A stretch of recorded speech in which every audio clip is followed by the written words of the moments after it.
اور بڑائی اللہ وحدہ لا شریک کے لیے ہے، جو سب کا خالق، مالک اور معبود برحق ہے۔ سب کو اسی کی عبادت کرنا ہے۔ تمام قسم کی عبادات صرف اور صرف اسی کے لیے لائق ہیں۔ بے انتہا درود اور سلام اللہ کے تمام رسولوں اور نبیوں پر، جنہوں نے اللہ رب العالمین کے پیغام کو پوری ایمانداری کے ساتھ اپنی اپنی قوموں تک پہنچا دیا ہے۔ خصوصاً ہمارے نبی خاتم النبیین والمرسلین رحمت للعالمین محمد رسول اللہ صلی اللہ علیہ وسلم پر، جن کی کامل اور سچی اتباع ہی کے اندر ہم سب کی دنیا اور آخرت کی کامیابی ہے۔ محترم حاضرین، اسلامی ماں اور بہنوں، خطبہ مسنونہ کے بعد سورہ احزاب کی آیت، سورہ حجر اور پھر اسی طریقے سے سورہ کوثر کی آیات آپ کے سامنے پڑھی گئی۔ آج کے اس خطبے میں رسول اکرم صلی اللہ علیہ وسلم کی گستاخی کی سزا کیا ہے، اور اس سلسلے میں مسلمانوں کا رد عمل کیا ہونا چاہیے، قرآن کریم اور نبی کریم صلی اللہ علیہ وسلم کی سیرت کی روشنی میں کچھ باتیں ہم سنیں گے۔ اللہ سے دعا ہے کہ اللہ تبارک و تعالی ہم تمام کو حق کہنے، سننے اور اس کے مطابق ہمیں عمل کی توفیق عطا فرما، آمین آمین رب العالمین۔ باطل کو باطل سمجھنے، اس سے بچنے اور بچانے کی ہمیں توفیق عطا فرما، آمین رب العالمین۔ محترم حاضرین، یہ دنیا دار العمل ہے، جہاں پر انسان جیسا کچھ عمل کرتا ہے اسی کے حساب سے اللہ رب العالمین کے پاس اس کے لیے جنت یا جہنم ہے۔ اللہ رب العالمین کے فضل، اللہ کا فضل جس پر بھی ہو وہ بڑا ہی خوش نصیب اور سعادت مند انسان ہے، اور خوش نصیب ہے وہ جنہیں اللہ نے اسلام کے لیے چن لیا ہے، خوش نصیب ہے وہ جنہیں اللہ نے ایمان کے لیے چن لیا ہے، خوش نصیب ہے وہ قلوب، خوش نصیب ہے وہ دل جن کے اندر اللہ کی محبت ہے، جن کے اندر رسول اکرم صلی اللہ علیہ وسلم کی محبت ہے۔ اور اس سے بڑے خوش نصیب وہ بھی ہیں جو رسول اکرم صلی اللہ علیہ وسلم کی ایک ایک چھوٹی چھوٹی سنت پر عمل کرتے ہیں اور دوسروں تک اس کو پہنچاتے ہیں۔ یقیناً یہ بڑی سعادت مندی ہے ان لوگوں کے لیے، لیکن وہیں پر بد نصیب ہے وہ جو ایمان اور اسلام کی دولت سے محروم ہیں، جو رسول اکرم صلی اللہ علیہ وسلم کے ادب اور احترام سے خالی دل ہیں، وہ بڑے ہی بد نصیب ہیں۔ آج کے اس خطبے میں اسی سے متعلق کچھ اہم باتیں بیان کی جائیں گی۔ ویسے گستاخی رسول کے بارے میں آیات، احادیث، واقعات اور بہت ساری باتیں بیان کی جا سکتی ہیں، لیکن حالات کا تقاضا یہ ہے کہ ہم ان سب باتوں کو چھوڑیں۔ اللہ نے کیا فرمایا، رسول اکرم صلی اللہ علیہ وسلم نے ایسے حالات میں اپنی سیرت ہم کو کیا بدلائی، نبی صلی اللہ علیہ وسلم کی سیرت سے ہمیں کیا سبق ملتا ہے، وہی انشاءاللہ آپ کے سامنے بیان کیا جائے گا۔ رسول اکرم صلی اللہ علیہ وسلم جب تک مکہ میں لوگوں کے درمیان رہے اور آپ نے نبوت کا اعلان نہیں کیا، تب تک لوگ برابر آپ کے ساتھ رہے اور آپ کو صادق اور امین کے لقب سے پکارتے تھے، یہاں تک کہ جہاں پر بھی آپ جاتے تو لوگ خوش ہو جاتے اور کہتے کہ صادق آ گئے ہیں، امین آ گئے ہیں، ہمیں ان کا ہر فیصلہ منظور ہے۔ نبی صلی اللہ علیہ وسلم کے پاس اپنی امانتیں رکھایا کرتے تھے، لیکن جیسے ہی نبی صلی اللہ علیہ وسلم پر اللہ نے وحی نازل فرمائی اور آپ کو حکم دیا کہ آپ لوگوں کو کلمہ توحید لا الہ الا اللہ کی طرف بلائیں، تبھی سے جیسے ہی آپ صلی اللہ علیہ وسلم نے کلمہ توحید کی طرف لوگوں کو بلایا، لوگ آپ کے دشمن ہو گئے۔ وہی لوگ جو آپ کو صادق اور امین کہتے تھے وہی آپ کے دشمن ہو گئے، یہاں تک کہ جب پہلی مرتبہ آپ صلی اللہ علیہ وسلم نے لوگوں کو کہا قولوا لا الہ الا اللہ تفلحوا، اے لوگو تم لوگ لا الہ الا اللہ کا اقرار کر لو، کامیاب ہو جاؤ گے، تو وہاں پر ابو لہب بھی اسی محفل میں تھا، اسی مجمع کے اندر ابو لہب بھی تھا. اس نے کہا تبا لک یا محمد لہذا جمعتنا سائر اليوم، اے محمد آپ کے لیے بربادی ہو، کیا آپ نے ہمیں یہی بات سنانے کے لیے یہاں پر اتنے وقت سے ٹھہرا کر کے رکھا، جمع کر کے رکھا؟ جب اس نے نبی کریم صلی اللہ علیہ وسلم کے شان میں گستاخی کی، اور یہ گستاخی کب کی اس نے؟ جب نبی صلی اللہ علیہ وسلم نے لوگوں کو توحید کا پیغام سنایا. تو کیا بات معلوم ہوئی کہ جب توحید کا پیغام سنایا جائے گا، اسلام کی حقانیت لوگوں کے سامنے بیان کی جائے گی، تو لوگ جو توحید کو پسند نہیں کرتے وہ یقیناً دشمن ہو جائیں گے. اور اس کا اظہار سب سے پہلے ابو لہب نے نبی کریم صلی اللہ علیہ وسلم کے ساتھ کیا.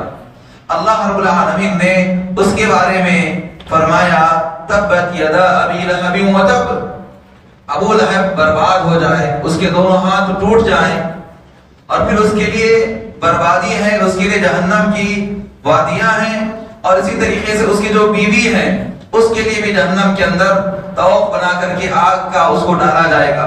اس طریقے سے اللہ رب العالمین نے سورہ مسد نازل فرمایا، جس کو ہم تبت یدا ابی لہب وتب کے نام سے یاد کرتے ہیں. یہ سورت اکثر لوگوں کو یاد بھی ہے.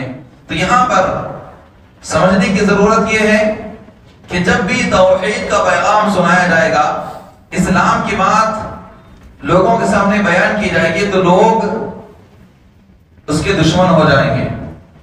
اللہ کے رسول صلی اللہ علیہ وسلم کو لوگ طرح طرح کی آپ کے ساتھ گستاخیاں کرتے تھے، لیکن آپ صلی اللہ علیہ وسلم نے ان گستاخیوں کا جواب کیسے دیا؟ اللہ رب العالمین نے آپ کو ان گستاخیوں کا جواب کیسے دینے کا حکم دیا؟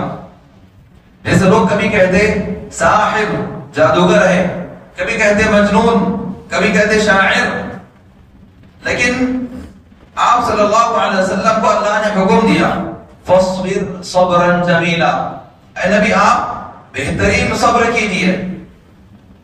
اور پھر اسی طریقے سے اللہ تبارک و تعالیٰ نے فرمایا فَمَهِّلِ الْكَافِرِينَ أَمْهِلْهُمْ رُوَيْدًا، ان کافرین کو جو آپ کا مذاق اڑاتے ہیں آپ مہلت دے دیجئے، آپ ان کو چھوڑ دیجئے. اسی طریقے سے اللہ رب العالمین نے سورہ حجر کے اندر فرمایا فَاصْدَعْ بِمَا تُؤْمَرُ وَأَعْرِضْ عَنِ الْمُشْرِكِينَ، اے نبی آپ کو جو حکم دیا گیا ہے اللہ کی جانب سے علی الاعلان، برملا اس کا اعلان کر دیجئے، اور مشرکین سے اعراض کر لیجئے، مشرکین سے اعراض کر لیجئے. کیا معلوم ہوا؟ مشرکین کیا کہہ رہے ہیں، آپ کو کن القاب سے پکار رہے ہیں، آپ کو کس طریقے کی تکلیفیں دے رہے ہیں، ان سب باتوں سے آپ کنارہ کشی اختیار کر لیں، آپ اس کے پیچھے پریشان نہ ہو. فاصدع بما تؤمر، آپ کو جو حکم دیا گیا آپ اس کا عدل اعلان لوگوں کے سامنے بیان کر دیں. وَأَعْرِضْ، اور اعراض کر لیں، منہ موڑ لیں. کن سے منہ موڑ لیں؟ عن المشرکین، مشرکین سے. کیوں کہا اللہ رب العالمین نے؟ کیونکہ مشرکین آپ کو جو سزائیں یا آپ کو جو تکلیفیں اذیتیں جو پہنچا رہے تھے اور آپ کی شان میں جو گستاخیاں کر رہے تھے، اللہ رب العالمین آپ کے لیے کافی ہے. اور جس کے لیے اللہ تعالیٰ کافی ہو جائے اس کے لیے بس سب سے بڑی نعمت ہے. اللہ رب العالمین نے اس کے فوری بعد یہ آیت نازل فرمائی اِنَّا كَفَيْنَاكَ الْمُسْتَهْزِئِينَ، اے نبی یقیناً ہم آپ کے لیے کافی ہیں ان لوگوں کے خلاف میں جو آپ کا مذاق اڑاتے ہیں، آپ کی گستاخی کرتے ہیں. تو اس آیت میں ہم لوگوں کے لیے نصیحت ہے کہ رسول اکرم صلی اللہ علیہ وسلم کو جب اللہ نے یہ حکم دیا کہ آپ کو جو اللہ کی جانب سے حکم دیا گیا آپ اس کو پہنچائیے، اور مشرکین جو بھی گستاخی کر رہے ہیں، جو بھی باتیں کر رہے ہیں اور آپ کا استہزاء کر رہے ہیں اور آپ کا مذاق اڑا رہے ہیں، آپ اس کی وجہ سے پریشان نہ ہو، غمگین نہ ہو، بلکہ آپ اپنا کام کرتے چلے جائیں. تو اس آیت سے ہم لوگوں کے لیے بھی یہی بات معلوم ہوئی کہ جو لوگ رسول اکرم صلی اللہ علیہ وسلم کی شان میں گستاخی کرتے ہیں اللہ ان کے لیے کافی ہے. اللہ تعالیٰ ان کے لیے دنیا میں بھی عذاب رکھا ہے اور آخرت میں بھی ان کے لیے عذاب ہے. اور دنیا کے اندر ایک تو اللہ کی لعنت بھی ہے ایسے لوگوں پر، اور دنیا کے اندر یہ لوگ ذلیل و خوار ہو کر کے مریں گے. دنیا کے اندر ان کے لیے اللہ کی جانب سے عذاب یہ ہے کہ یہ لوگ ذلیل و خوار ہو کر کے مریں گے. اللہ رب العالمین نے فرمایا سورہ احزاب کے اندر ان الذين يؤذون الله ان الذین یؤذون اللہ ورسولہ، جو لوگ اللہ کو تکلیف پہنچاتے ہیں، جو لوگ اللہ کے رسول کو تکلیف پہنچاتے ہیں، ان الذین یؤذون اللہ ورسولہ اولئک الذین لعنهم اللہ، یہی وہ لوگ ہیں جن پر اللہ نے لعنت کی ہے۔ اللہ کی لعنت مطلب یہ کہ وہ اللہ کی رحمت سے دور کر دیا گیا، ہر طریقے کی بھلائی سے اس کو دور کر دیا گیا، اس کے لیے پریشانی ہی پریشانی، دقت ہی دقت، مصیبت ہی مصیبت ہے اس کے لیے۔ اور لعنت کن لوگوں پر کی گئی ہے؟ لعنت ابلیس پر بھی ہے، لعنت اللہ کی مخالفت کرنے والے، رسول اکرم صلی اللہ علیہ وسلم کی مخالفت کرنے والے، ان سب لوگوں پر لعنت ہے۔ تو اللہ تبارک و تعالیٰ نے اس آیت میں فرمایا ان الذین یؤذون اللہ ورسولہ، جو لوگ اللہ کو تکلیف پہنچاتے ہیں، جو لوگ اللہ کے رسول کو تکلیف پہنچاتے ہیں۔ اب یہاں پر سوال یہ پیدا ہوتا ہے کہ اللہ کو تکلیف کیسے؟ اللہ کو تکلیف کیسے؟ اللہ کو تکلیف پہنچانے کا جو مفہوم قرآن کریم کی آیات نے بیان کیا ہے، رسول اکرم صلی اللہ علیہ وسلم کی احادیث نے جو بیان کیا، وہ ہمیں سمجھنے کی ضرورت ہے، ورنہ اللہ کو کوئی تکلیف نہیں پہنچا سکتا۔ اللہ کو تکلیف دینے کا مطلب یہ ہے، اس کا مفہوم یہ ہے، جیسے اللہ کے بارے میں یہ کہنا کہ اللہ نے اولاد کو رکھ لیا ہے، اللہ کے لیے اولاد ہے، اللہ کے لیے بیوی ہے، اس طریقے کے جملے جو مشرکین مکہ کہا کرتے تھے، جو کفار عرب کہا کرتے تھے، اللہ نے اسی کو کہا کہ یہ اللہ کو تکلیف پہنچانا ہے۔ اور اللہ کے بارے میں یہ بات بیان کرنا کہ فلاں ہمارے اللہ کے پاس سفارشی ہیں، فلاں کی بات اللہ تعالیٰ نہیں ٹالتا، ان کا حق اتنا ہے، ان کا پاور اتنا ہے، ان کا اختیار اتنا ہے کہ اللہ تعالیٰ ان کی بات سنتا ہی سنتا ہے اور ان کی رد نہیں کرتا۔ اس طریقے کے جو جملے کہے جاتے ہیں، یہ اللہ کے بارے میں جھوٹ کہنا ہے، یہ اللہ کو تکلیف پہنچانے کے جیسا ہے۔ اسی لیے رسول اکرم صلی اللہ علیہ وسلم کے سامنے جب ایک شخص نے کہا ما شاء اللہ و شئت انت، اے نبی، اس دنیا کے اندر وہ ہوتا ہے جو اللہ تعالیٰ چاہے اور جو آپ چاہیں، اور اللہ کی مشیت میں اس شخص نے نبی کریم صلی اللہ علیہ وسلم کو ملا دیا، شامل کر دیا کہ دنیا میں وہ ہوتا ہے جو اللہ تعالیٰ چاہتا ہے اور جو آپ چاہتے ہیں۔ اللہ کی مشیت میں، اللہ کے ارادے میں جب اس شخص نے نبی کریم صلی اللہ علیہ وسلم کو شامل کر دیا تو نبی کریم صلی اللہ علیہ وسلم نے فرمایا قل، کہو ما شاء اللہ وحدہ، بلکہ کہو کہ اللہ جو اکیلا چاہے وہی ہوتا ہے۔ تو دیکھیے اس حدیث میں نبی کریم صلی اللہ علیہ وسلم نے بیان فرما دیا کہ اللہ کی مشیت میں جب نبی کو شامل کیا گیا تو اللہ کے رسول نے منع کر دیا اور کہا کہ نہیں۔ تو اس آیت میں اللہ تبارک و تعالیٰ نے فرمایا کہ ان الذین یؤذون اللہ ورسولہ، جو اللہ کو تکلیف پہنچاتے ہیں، جو اللہ کے رسول کو تکلیف پہنچاتے ہیں، اولئک الذین لعنهم اللہ، یہی وہ لوگ ہیں جن پر اللہ نے لعنت کی ہے۔ ایک تو ان پر دنیا میں اللہ کی لعنت ہے، اور پھر کیا ہے؟ لعنهم اللہ فی الدنیا والآخرہ، دنیا میں بھی ان پر اللہ کی لعنت ہے اور آخرت میں بھی ان کے لیے اللہ کی لعنت ہے۔ وَأَعَدَّ لَهُمْ عَذَابًا مُهِينًا، اور اللہ نے ان کے لیے رسوا کرنے والا عذاب تیار کر رکھا ہے۔ دیکھ لیجیے آپ نبی صلی اللہ علیہ وسلم کی سیرت میں ہم بہت سارے ایسے لوگوں کے نام پڑھتے ہیں جن کو بہت ہی باریکی کے ساتھ ٹٹولنے پر، کھنگالنے پر معلوم ہوتا ہے کہ اس نے نبی صلی اللہ علیہ وسلم کی شان میں گستاخی کی تھی، اس نے گستاخی کی تھی، ورنہ آج ان کو کون جانتا ہے؟ ان کو کون جانتا ہے؟ دیکھیں آپ اللہ رب العالمین نے سورہ کوثر جو نازل فرمائی ہے اس کے اندر کیا ہے آیت؟ ان شانئک هو الابتر، اے نبی آپ کا جو دشمن ہے وہی بے نام اور نشان ہے، وہی دم کٹا ہے، وہی اس کا ذکر ختم ہو چکا ہے۔ یہ آیت کا شان نزول یہ ہے کہ نبی کریم صلی اللہ علیہ وسلم کے جو بیٹے تولد ہو رہے تھے، پیدا ہو رہے تھے، اور کچھ ہی مہینوں کے بعد، کچھ ہی دنوں کے بعد ان کا انتقال ہو گیا، اور اس کی حکمت اور مصلحت کیا ہے اللہ بہتر جانتا ہے۔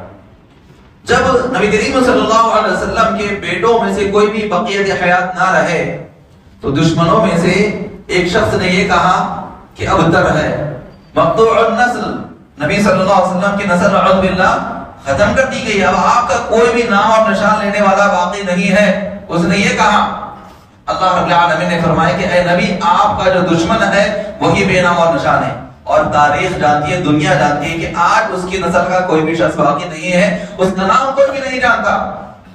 نبی کریم صلی اللہ علیہ وسلم کے ذکر کو، نبی صلی اللہ علیہ وسلم کی شان کو، نبی صلی اللہ علیہ وسلم کی رفعت اور منزلت کو اللہ نے بلند کر دیا اور کہا وَرَفَعْنَا لَكَ ذِكْرَكَ، اے نبی ہم نے آپ کی شان کو بلند کر دیا، سارے لوگ جو آپ کے فالوورز ہیں وہ بھی آپ کا نام ادب اور احترام سے لیتے ہیں، اور جو آپ کی باتوں پر ایمان اور یقین نہیں رکھتے لیکن وہ سمجھدار ہیں تو وہ لوگ بھی نبی صلی اللہ علیہ وسلم کا نام ادب اور احترام سے لیتے ہیں۔ اور نبی صلی اللہ علیہ وسلم کو ساری دنیا کے لوگ جانتے ہیں کہ اللہ کی جانب سے رسول اکرم صلی اللہ علیہ وسلم کا ذکر بلند کرنے کی ایک مثال ہے۔ تو ان دونوں آیتوں میں سورہ حجر کی جو آیات پڑھی گئی اور سورہ احزاب کی جو آیات پڑھی گئی، ان آیات کی روشنی میں یہ بات معلوم ہوئی کہ رسول اکرم صلی اللہ علیہ وسلم کو یہ حکم دیا گیا کہ آپ توحید کا پیغام پہنچاتے رہیں، مشرکین جو باتیں آپ کے خلاف کہہ رہے ہیں آپ ان کی وجہ سے غمگین اور دل برداشتہ نہ ہو، بلکہ آپ اپنا کام کرتے جائیں، اور ایسے لوگوں کے لیے جو اللہ کے رسول کو تکلیف پہنچاتے ہیں، ان کا استہزاء کرتے ہیں، ان کا مذاق اڑاتے ہیں، اللہ نے ان کے لیے دنیا میں بھی عذاب رکھا ہے، آخرت میں بھی عذاب ہے، اور دنیا میں بھی لوگ ذلیل و خوار ہو کر کے مریں گے۔ اب اس سلسلے میں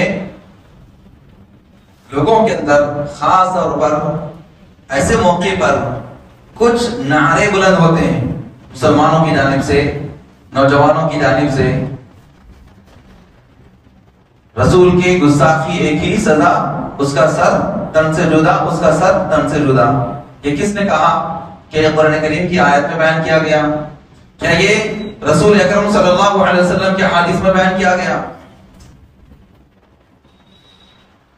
اور کیا اس طریقے کا مطالبہ ہم کر سکتے ہیں ایسے لوگوں سے جو رسول اکرم صلی اللہ علیہ وسلم کے بارے میں، یا کہ انہی کے اشارے پر اس طریقے کی بیانات بازی ہوتی ہے، اس طریقے کے بیانات ہوتے ہیں جن سے انصاف کی امید نہ ہو، آپ ان سے ہی مطالبہ کرتے ہیں، تو پھر کیا یہ ہمارا عمل صحیح ہے؟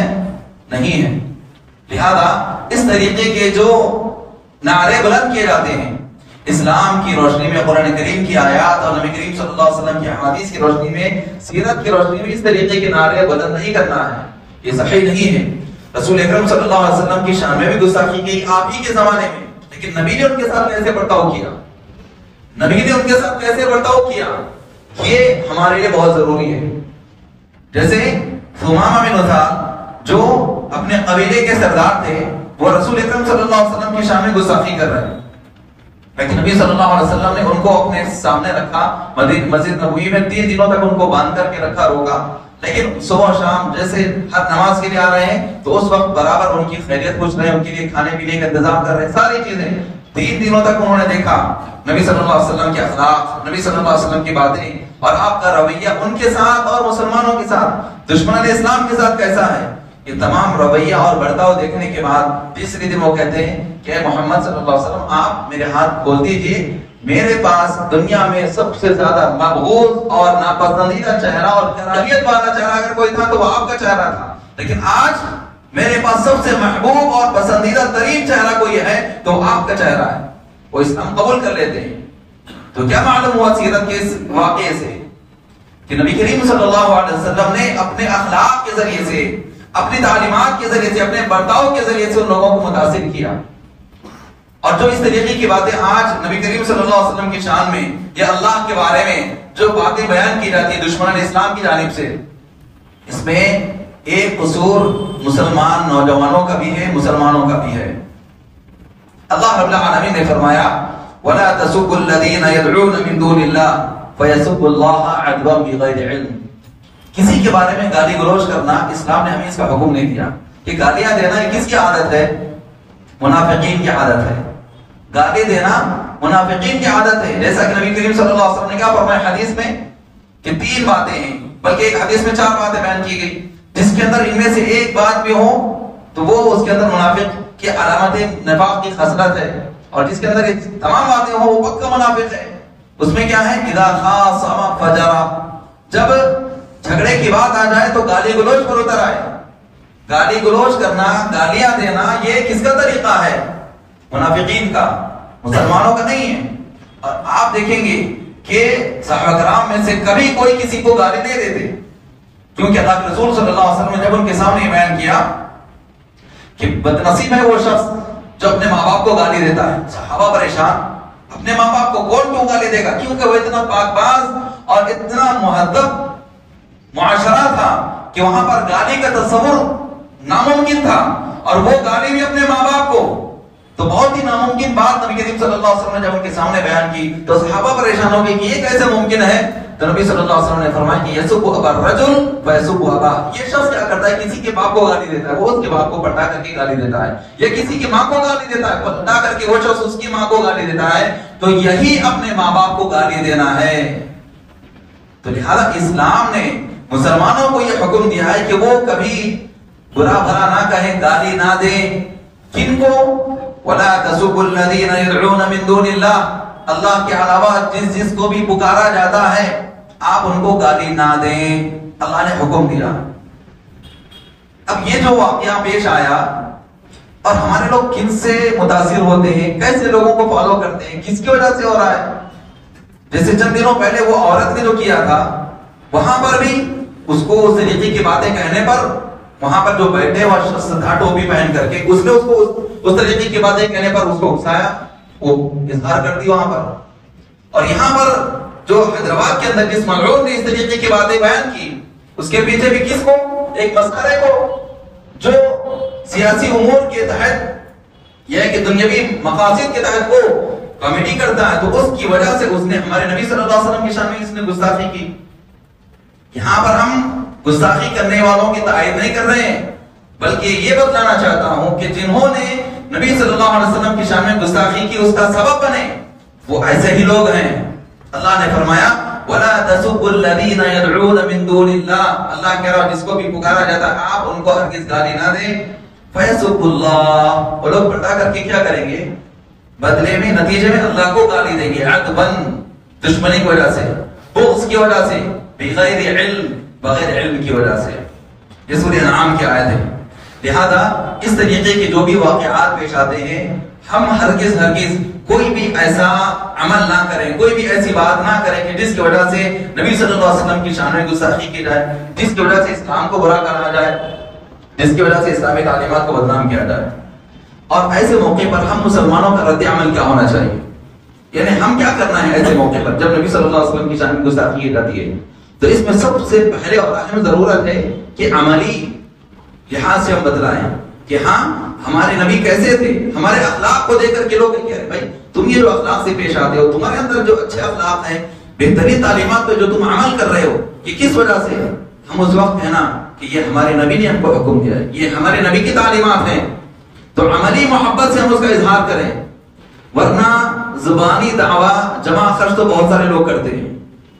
جیسے ہی 12 ربیع الاول آتا ہے اس موقع پر آپ دیکھ سکتے ہیں کہ کس طریقے جمع خرچ کے جملے نعرے بازی کی جاتی ہے اور کس طریقے کے الفاظ وہاں پر لوگ نعرے لگاتے ہیں، لیکن عملی محبت یہ ناپید ہے، مفقود ہے، نہیں پایا جاتا۔ عملی لحاظ سے ہم کو ثبوت دینا ہے، جیسے ابو بکر صدیق رضی اللہ عنہ کا واقعہ ہمارے سامنے ہے۔ عقبہ بن ابی معیط یہ ملعون ایسا تھا کہ جب نبی کریم صلی اللہ علیہ وسلم خانہ کعبہ کے پاس اللہ کی عبادت میں مشغول ہے، سجدے میں جاتے ہیں تو وہ آپ کے چہرے پر لا کر کے، آپ کے پیٹھ پر لا کر کے اونٹ کی گوجھڑی ڈال دیتا ہے، اور ابو بکر صدیق رضی اللہ عنہ دوڑتے ہوئے جاتے ہیں، اس کو ہٹاتے ہیں، اور پھر اس کے بعد کہتے ہیں اتقتلون رجلا یقول ربی اللہ، کیا تم ایسے شخص کو قتل کرنا چاہتے ہو جو یہ کہتا ہے کہ میرا رب اللہ ہے؟ تو وہاں پر دشمن اسلام کو ابو بکر صدیق رضی اللہ عنہ نے ہٹایا۔ اس کے بعد کیا ہوا؟ وہ لوگ نبی کریم صلی اللہ علیہ وسلم کو تو چھوڑ دیے، لیکن ابو بکر رضی اللہ عنہ کو اس طریقے سے زدوکوب کیا، اس طریقے سے مار پیٹ کی کہ آپ بے ہوش ہو گئے۔ آپ کے چہرے پر اور آپ کے جسم مبارک پر اتنی مار پیٹ کی گئی کہ آپ کا چہرہ پہچاننا مشکل ہو گیا، بے ہوش ہو گئے نبی کریم صلی اللہ علیہ وسلم۔ اسی بے ہوشی کی حالت میں دشمنوں نے ان کو وہیں پر چھوڑ کر چلے گئے۔ جب مغرب سے کچھ پہلے، جب رات کی اندھیری ہونا باقی ہے، تو اس سے کچھ پہلے ابو بکر صدیق رضی اللہ عنہ کو ہوش آیا۔ جب ہلکے سے تھوڑی سی آنکھ کھلی تو سب سے پہلے یہ سوال ہوتا ہے کہ محمد صلی اللہ علیہ وسلم کہاں ہیں؟ محمد صلی اللہ علیہ وسلم کہاں ہیں؟ تو کہتے ہیں کہ اے ابو بکر تم آرام کر لو، ابھی تمہاری یہ کیفیت نہیں ہے کہ تم محمد صلی اللہ علیہ وسلم سے مل سکو۔ تو کہتے ہیں کہ جب تک میں محمد صلی اللہ علیہ وسلم کو صحیح سلامت نہ دیکھوں مجھے اطمینان نہیں حاصل ہوگا۔ نبی کریم صلی اللہ علیہ وسلم کو دیکھتے تو آپ کو اطمینان حاصل ہوتا ہے۔ تو یہ محبت تھی، اور اسی لیے آپ دیکھ لیں صحابہ کرام تمام کے تمام نبی کی ہر بات پر، نبی کی ہر سنت پر عمل کرنے کے لیے تیار تھے۔ اپنی عملی محبت کا اظہار وہ لوگ کیا کرتے تھے؟ ہم جیسے نہیں ہیں، وہ ہم جیسے نہیں تھے. ہم کیا کرتے ہیں؟ صرف زبان سے بولنا، بولنے کے لیے ہمارے پاس زبان ہے، عمل کے لیے نہیں. اس کی ایک مثال آپ دیکھ لیجیے، جو نوجوان جو احتجاج وغیرہ کر رہے تھے رات کے 3 بجے تک، کیا ہے اس کی وجہ سے جو امن و سکون برقرار رکھنے کے لیے جو پولیس ہے وہ لوگ پریشان، وہ لوگ حالانکہ ان میں سے بہت سارے لوگ بیمار بھی ہیں، وہ لوگ امن و امان کو باقی رکھنے کے لیے لوگوں کے پاس آ رہے ہیں. پھر اس کے بعد ان نوجوانوں کا حال کیا رہا؟ بدر میں سب غائب رہے. یہ ہماری محبت ہے. نمازوں کی پابندی، نبی کریم صلی اللہ علیہ وسلم نے کیا فرمایا؟ اپنے آخر وقت میں بھی فرماتے ہیں الصلاۃ وما ملکت ایمانکم، نماز کی پابندی کا خیال کرنا، نماز کا خیال رکھنا، اپنے ماتحت لوگوں کے ساتھ نرم اور سلوک سے پیش آنا، بہترین سلوک سے پیش آنا. تو لہذا ہمیں ایسے موقع پر ایسی ویسی باتیں نہیں بلکہ عمل سے اس کا ثبوت دینا ہے. اور اسی طریقے سے نبی صلی اللہ علیہ وسلم کی جو صحیح سیرت ہے وہ ہم بھی جانیں اور دوسروں تک بھی اس کو پہنچائیں. اور یہ صرف ہم پہنچائیں ایسے ہی نہیں بلکہ سوشل میڈیا پر بھی ہر طرف نبی صلی اللہ علیہ وسلم کی سیرت کے بارے میں جو صحیح معلومات ہیں ہم اس کو عام کریں. ہم میں سے جو آئی ٹی انجینئر سے یہ ہے کہ انفارمیشن ٹیکنالوجی کے بارے میں جتنی معلومات رکھتی ہے اس کو جس طریقے سے بہتر انداز میں سوشل میڈیا کو استعمال کیا جا سکتا ہے، بہتر انداز میں ہم وہاں پر بھی نبی کریم صلی اللہ علیہ وسلم کی سیرت کو رکھیں تاکہ جو بھی آپ کے بارے میں اگر کوئی جاننا چاہے تو اس کو صحیح معلومات مل جائیں. اسی طریقے سے یہ جتنے بھی لوگ نبی صلی اللہ علیہ وسلم کی شان میں گستاخی کرتے ہیں ایسے لوگوں کے پیچھے الجھنا نہیں ہے. عربی میں ایک جملہ کہا جاتا ہے یمبح کلاب الشوارع، گلی کے کتے بھونکتے رہتے ہیں، فلا يعرفوها احد، ان کتوں کو کوئی بھی نہیں جانتا، کوئی بھی نہیں پہچانتا. فلا تعرفوها، لہذا تم ان کو مشکور نہ کرو.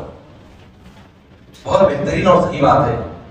اس طریقے کے جو لوگ جتنی بھی باتیں بیان کرتے ہیں ان کا بہترین حل یہی ہے کہ ان سے کنارہ کشی اختیار کی جائے، لیکن ہم عملی طور پر اس قدر نبی صلی اللہ علیہ وسلم کی تعلیمات کو عام کریں، نبی کی سنتوں کو پھیلائیں کہ اس کے گھر تک، خود اس کے اندر تک، اس تک بھی نبی صلی اللہ علیہ وسلم کی صحیح سیرت پہنچ جائے. یہ جتنے بھی بھونکنے والے ہیں ہر کے ذریعے ان کو مشہور نہ کیا جائے. الغرض باتیں تو بہت زیادہ ہیں لیکن انہی باتوں پر اکتفا کرتے ہوئے ہم اللہ سے دعا کرتے ہیں کہ اللہ تبارک و تعالیٰ ہم تمام لوگوں کو کتاب و سنت کے مطابق عمل کی توفیق عطا فرما، نبی صلی اللہ علیہ وسلم کی سنتوں پر عمل کرنے کی ہمیں توفیق عطا فرما، نبی صلی اللہ علیہ وسلم کی جو حقوق ہم پر ہیں ان حقوق کو ہمیں ادا کرنے کی ہمیں توفیق عطا فرما. آمین رب العالمین. بارک اللہ لی و لکم ولسائر المسلمین من کل ذنب فاستغفروه انه هو الغفور الرحیم.